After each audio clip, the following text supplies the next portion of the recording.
Magandang araw po sa inyong lahat mga kababayan at welcome back dito po sa PNR at eto nga mga karibyo natin, lagot ka ngayon. Grabe, pinakita na ni Atty. Guanzon. Yan mga karibyo natin, patungkol po riyan ang ating alamin at bibigyan ng komento ngayong araw na ito. Pero bago pong lahat, kung bago ka pa lang at di pa po napag-subscribe sa ating munting channel, please don't forget to subscribe. At palike na rin po ng video ito. Maraming salamat po. At eto na nga, simulan na po natin to. Sawa na ang bayan ko sa magnanakaw na tao.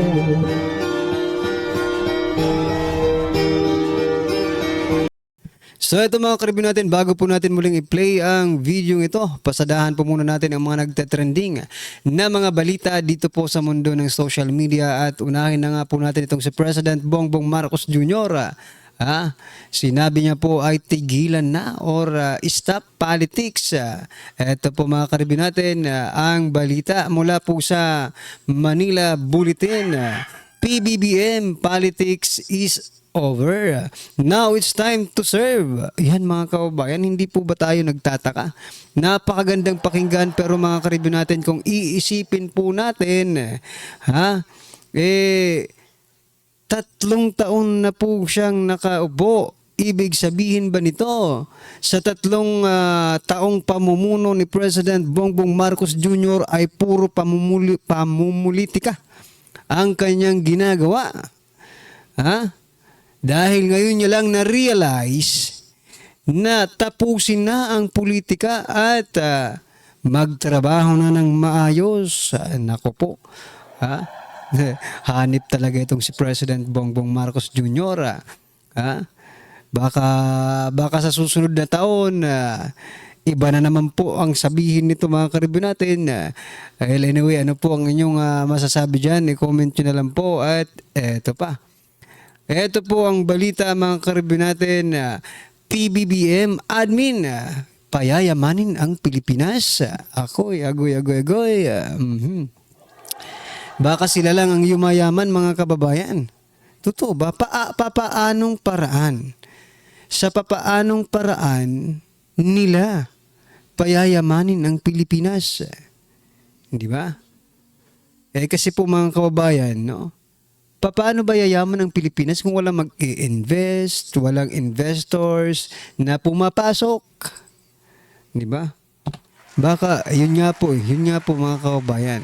Baka sila lang po ang yumayaman dito sa Pilipinas. Yung mga politiko lang, yung mga yumayaman dito sa Pilipinas. Do you agree? Mga kababayan, dito po sa sinasabi ni President Bongbong Marcos Jr. na payayamanin ang Pinas.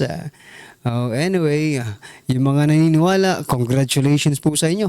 Yung mga hindi naman naniniwala, mas congratulations po sa inyo sapagkat suntok sa buwan, yata this is only our opinion, parang suntok sa buwan mga kababayan. Itong sinasabi ni President Bongbong Marcos Jr.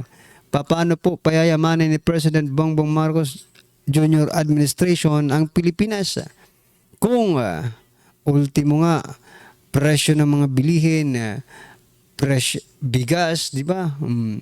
Ultimo nga yung kanya mga pinapangako ay hindi natutupad. Sabagay, ito pangako na naman ito. Ibig sabihin, hindi po ito matutupad mga kababayan. Not unless if they work hard for it mga kababayan. Di ba? Ito pa pong balita mga karibyo natin. Etong mayaman. Bongbong and Lisa Marcos enjoy Japanese dinner with friends. Yan mga sana all. Kita nyo na. Ganyan po ang mayayaman. Di ba? Medyo sa mga mamahaling kainan, restaurant, pumupunta. Okay? Ito na po yung resibo siguro. Nang sinasabi na payayamanin ang Pinas. Nako po.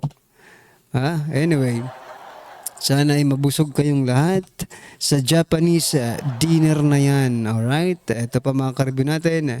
Pasadahan din po natin itong si Hontiveros. Ayaw sumuko.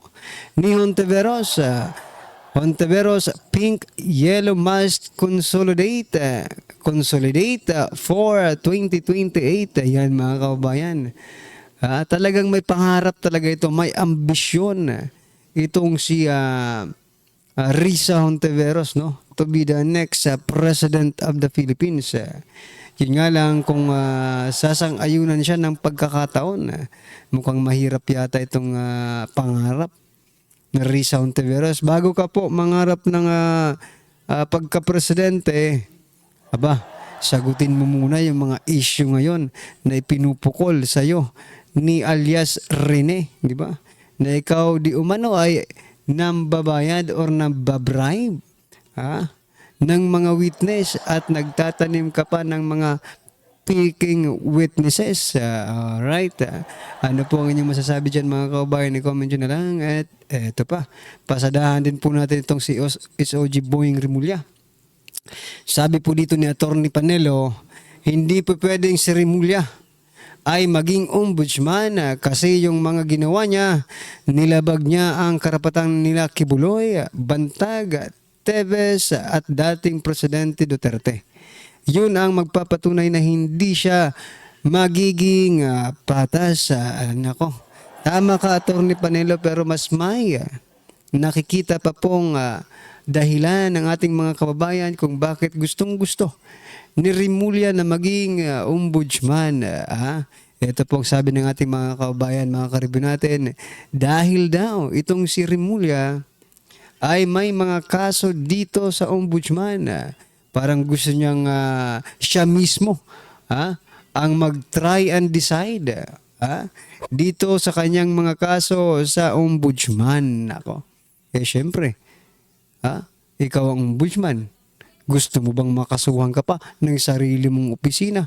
Siyempre hindi. Dismiss agad yan. Quit agad yan mga kababayan. Ako po. Delikado palang maging SOG ay maging ombudsman itong si Rimulya. Baka yung mga tiwaling pag naging ombudsman si Rimulya, baka yung mga tiwaling mga politiko na may mga kaso sa ombudsman ay magpaparty. Baka magpaparty po sila kapag si Rimulya ang maging ombudsman. Nako, ano po sa inyong palagay mga karibyo natin? I-comment nyo na lang at eto na. Pasadahan po natin itong video ito. Nako, kapapasok lang, matindi to. PBBM walang kawala sa matinding pasabog ni Atty. Guanzon. Eto, pakinggan po natin at bigyan natin ng reaksyon. Eto na po. Bigyan natin ng opinion, reaction itong post ni Atty. Rowena Guanzon. Sabi niya, good vibes muna tayo. Tapos, isinare niya 7 seconds speech ng Pangulong Marcos. Nako, ay good vibes nga. Ano bang sinabi ng Pangulong Marcos dito sa short speech na ito na pampagood vibes? Sabi ni Atty. Guanzon, handa na ba kayong magpa-good vibes? Ito na. Magnanakaw! Ang pagkakilala sa atin!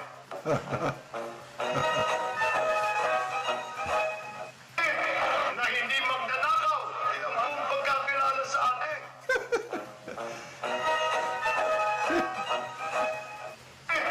Na hindi magnanakaw!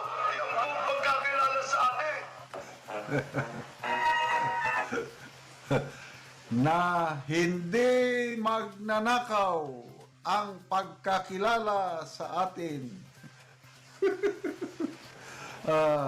Ngayon, napapanood ko yung debate ni Senator Alan Cayetano at Senator Bongbong Marcos noong 2016 na vice presidential race, Grabing birada ni Grabing birada ni Senator Alan Peter Cayetano. Yan, palakpakan po natin si Senator Alan. Tungkol sa graft and corruption ang ano ba yung birada ni Cayetano? Kung ang mga congressman mananalo, magiging corrupt. Ang mga senador mananalo, corrupt. How much more yung magpresidente, ganun ang birada niya eh.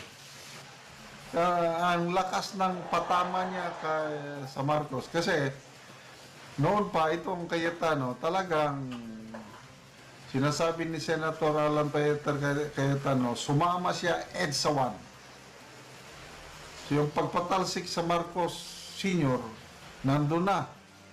Alan Peter Cayetano kasama sa EDSA. Sabi niya, EDSA to. Pagpatalsik kay Rap, sumama din siya. So, ang project ni Senator Alan Peter Cayetano sa debate na yan is, ano siya, galit siya sa mga korap at inaakusahan niya Marcos korap. So, ganon na rin noong 2022 election, ganon din ang birada ng mga dilaw. Noong una, galit tayo kay Senator Alan Peter Cayetano. Noong 2022, di ba? Sinisingil natin siya sa kanyang promise na 10,000 ayuda. Ngayon, wala na. Marami nang nag-comment after yung debate sa Senate impeachment na nagpakitang gilas si Senator Alan Peter Cayetano. Tumulong siya talaga sa mga Duterte. So, sabi, wag na nating singilin yung utang ni Cayetano na 10,000 pesos sa ayuda. Kasi inakita niya, lumaban siya talaga sa administrasyon Marcos. So ito ngayon, nakakatawa. Hindi magnanakaw ang pagkakilala sa atin. Ulitin natin talagang ako, na-good vibes ako. Itong sharing ni Atty. Rowena Guanzon. Ulitin natin. Na hindi magnanakaw, yung buong pagkakilala sa atin. Isa pa. Na hindi magnanakaw, yung buong pagkakilala sa atin. So yan mga kababayan, kayo ba naniniwala na hindi, or kayo ba? Kayo ba yung sinasabihan ni President Bongbong Marcos Jr. na hindi magnanakaw yung pagkakilala sa amin? No? Tayo ba yon or sila lang? Di ba?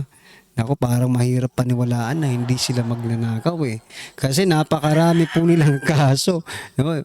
Coming from their father, di ba? Ang dami po ng kaso nilang. Tapos, ngayon, nakikita rin naman natin, di ba? That there are anomalies sa GAA 2025. So, marami pang iba, di ba? Kasi nakapokus sila hindi po sa serbisyo. Sa pera po yata nakapokus ang administrasyong ito eh. Biruin mo, pakaliwat ka ng pangungutang, nagbenta ng gold, kinuha po yung PhilHealth, Maharlika Fund, at 5,500 flood control projects. Wala naman tayong ganun. Ha? So, therefore, di ba? Therefore, I conclude na hindi po sa serbisyo nakatutok ang administrasyong ito kundi sa kaban ng bayan. Kayo po mga kababayan, ano po ang inyong opinion, reaksyon patungkol po sa video ito, i-comment nyo na lang po sa baba. Para at least alam po natin mga kababayan ang inyong opinion. Maraming salamat po. Please don't forget to like the video. Maraming salamat po. Sawa na ang bayan ko sa pagnanakaw ng tao.